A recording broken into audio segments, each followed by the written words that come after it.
दोस्तों, हम 2019 की वैकेंसी जब आई थी, आप मेरा 2019 वाला एक वीडियो देखिएगा, जिसमें मैं पहला यूट्यूबर था इस फ़ील्ड में।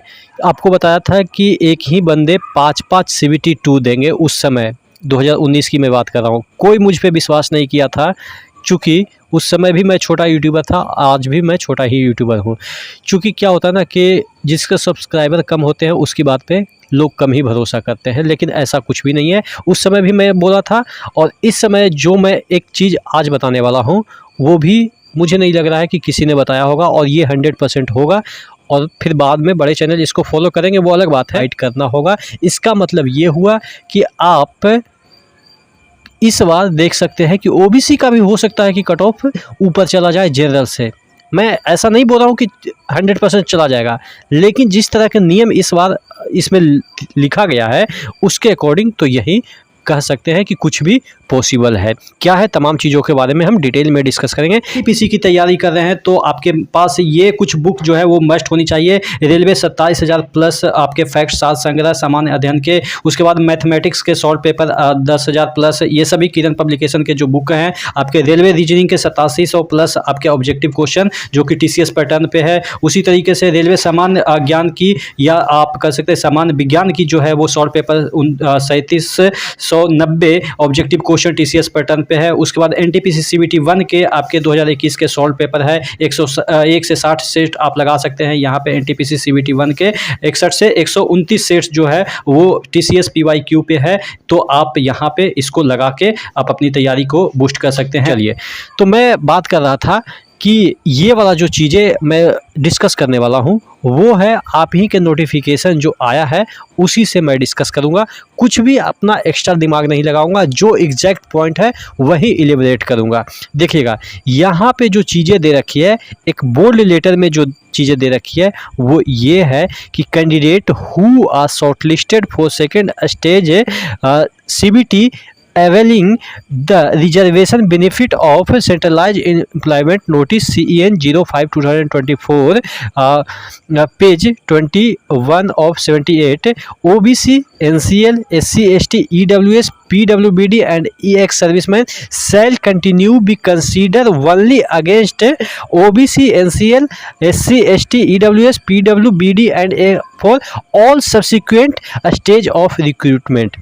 यानी कि एक बार अगर आपने ओबीसी से फॉर्म डाला है, तो ऐसा नहीं है कि आपका जनरल का स्कोर आ जाएगा तो जनरल में आपको कंसीडर कर लिया जाएगा। ठीक है, ऐसा कहने का मतलब है, इसका मतलब ये हुआ कि आप अगर 90 नंबर ला रहे हैं तो पर भी आप ओबीसी ही में फाइट करेंगे। ठीक है, तो इसका मतलब ये है कि अगर जनरल वाला 80 ला रहा है तो इसका कट ऑफ ऊपर चला जाएगा, ओबीसी का कट ऑफ ऊपर चला जाएगा। मैं ऐसा इसलिए बोल रहा हूँ क्योंकि ये बोर्ड लेटर में लिखा गया है। हर एक स्टेज में अपने ही कैटेगरी में रहेंगे। तो कहेंगे कि सर हम जनरल में कंसीडर क्यों नहीं कर लेगा, 90 नंबर लाएंगे तो जनरल में कंसीडर कर लेगा, और हर एक स्टेज में सीबीटी हर एक स्टेज में हमको जनरल के कंसीडर करना चाहिए। तो इस केस में क्या हो जाएगा ना, केस हो जाएगा। केस इसलिए हो जाएगा चूँकि हम हैं ओबीसी। एक एग्जाम्पल के तौर पे समझिए, मान लिया सीबीटी 1 में हमने 90 नंबर लाया, तो क्या ये हमारी गलती है? हम ज़्यादा पढ़ रहे हैं तो ये हमारी गलती है? नहीं ना। तो यानी कि अब 90 नंबर ला के हम जनरल में आ गए, लेकिन जब सीबीटी 2 दिए तो उस समय हमारा स्कोर कम रहा, मान लिया 70 नंबर ही रहा, और कट ऑफ जनरल का है 75 नंबर, और जो है वो ओबीसी का कट ऑफ कितना है, मान लेते हैं 68 नंबर। तो ओबीसी के अकॉर्डिंग तो हम सिलेक्शन ले लिए, लेकिन सीबीटी 1 में हमारा सिलेक्शन किस वजह से हुआ था? जनरल की बेस पे हुआ था। तो अब जनरल में ही हमको कंसीडर करना चाहिए, चूँकि सब्सिक्वेंट बोल रहा है कि जितने भी स्टेज हैं सभी में आपके कैटेगरी के अकॉर्डिंग ही सिलेक्शन होगा। तो जनरल से शुरुआत में सिलेक्शन हुआ, तो यहाँ पे भी जनरल से अगर हमारा सिलेक्शन के लिए बनाया जाए मेरिट, तो हम तो छट गए, तो हमको ओबीसी का तो फ़ायदा मिला नहीं। तो इस वजह से केस हो जाएगा कि हम ओबीसी हमको कैसे छाड़ दिया, हम ज़्यादा पहले बार में नंबर ज़्यादा ले आए, तो ये हमारी गलती थोड़े है। हम तो अच्छी बात है, हम अपना ज़्यादा नंबर ले आए। तो कहने का मतलब अब आप समझ गए होंगे कि फर्स्ट स्टेज में भी आपका सिलेक्शन ओबीसी से ही होगा, सेकंड स्टेज में भी ओबीसी से ही होगा, थर्ड स्टेज जो भी आपका अगर जो टाइपिंग है, यानी कि शुरुआत से लेके आपका अंत तक आपके कैटेगरी में ही फाइट है। तो इसका मतलब ये है कि अगर ओबीसी के बंदे अगर इंटेलेक्चुअल हुए, ज़्यादा पढ़ने वाले निकले, तो ईडब्ल्यूएस या आप कह सकते हैं जनरल वाले से इनका कट ऑफ ज़्यादा चला जाएगा, जो कि अक्सर आपके एग्ज़ाम में ऐसा नहीं देखने को मिलता है। आपको देखने को मिलता है कि पहले जनरल का कट ऑफ बनता है, उसके बाद ओबीसी इस तरीके से नीचे चले आते हैं। फिर अगर आप उसके जो कट ऑफ है उसको क्रॉस नहीं करते हैं तो अपने कैटेगरी में गिर के आते हैं। लेकिन इस बार क्या होगा कि शुरुआत से ही अपने कैटेगरी में रहेंगे। बात समझ में आ गई? आप ज़्यादा जनरल से ज़्यादा नंबर लाने के बावजूद भी आपको ओबीसी में ही रखा जाएगा, ताकि बाद में भी आपका केस ये आप केस फाइल ना कर सके कि हमारा सिलेक्शन शुरुआत में जनरल से हुआ, बाद में ओबीसी में हमारा क्यों नहीं सिलेक्शन दिया गया।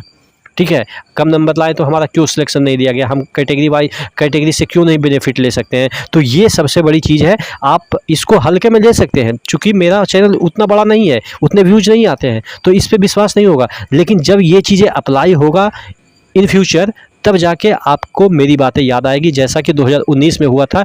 किसी भी यूट्यूबर ने नहीं बोला था, इवन मैंने जब बोला तो सभी ने मुझे गालियाँ दी कि तुम कुछ ज़्यादा ही जानते हो, तुम खुद एग्ज़ाम नहीं निकाले। उस समय तो एग्ज़ाम शायद निकल चुका था, हाँ निकल चुका था, तो लेकिन नहीं जानते होंगे, वो ऐसा ही बोलते थे कि तुम खुद नहीं जानते हो, तुम्हें कोई नॉलेज ही नहीं है। लेकिन बाद में जब 5 साल के बाद ऐसा हुआ तो कोई आश्वासन भी नहीं दिया कि हाँ आपने सही बोला था।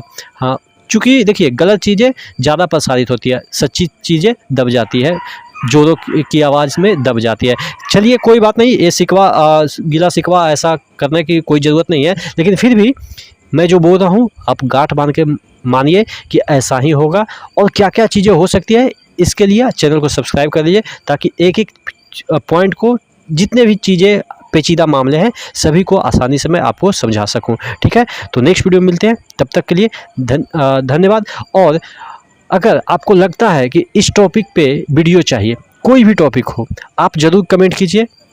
और अगर मैं बात करता हूं कि व्हाट्सएप नंबर पे जनरली आप मुझे मैसेज कर सकते हैं, लेकिन मुझे टाइम मिलेगा तो मैं ज़रूर रिप्लाई करूंगा, क्योंकि आपके लिए क्वेश्चन भी सेट करना रहता है। मैं 10 क्वेश्चन का सीरीज चला रहा हूं, तो वो भी आपके लिए सेट करना पड़ता है, उसको भी देना पड़ेगा, क्योंकि 15 से मैं चला रहा हूं। और जो भी चीज़ें बनती है, जो भी मेरे से बनता है कि पहले इन्फॉर्मेशन दें, लेकिन सटीक दें। इसलिए मैं हमेशा प्रयास करता हूं कि आपको जो टेक्निकल चीज़ें हैं वो समझ में आए। तो आप कमेंट के माध्यम से ज़रूर पूछिएगा। हाँ, कॉल थोड़ा सा अवॉइड कीजिएगा, क्योंकि इतना बिजी रहते हैं कि क्वेश्चन सेट करना, फिर जॉब करना, फिर वीडियो बनाना, फिर परिवार को समय देना, तो थोड़ा सा समय लग जाता है। तो थोड़ा सा कॉल अवॉइड कीजिएगा। और व्हाट्सएप का नंबर मैं दे देता हूँ, 8405993507। इस पे अगर आपके पास कोई इन्फॉर्मेशन है तो पर भी आप मुझे सेंड कर सकते हैं। ठीक है, नेक्स्ट वीडियो मिलते हैं, तब तक के लिए जय हिंद।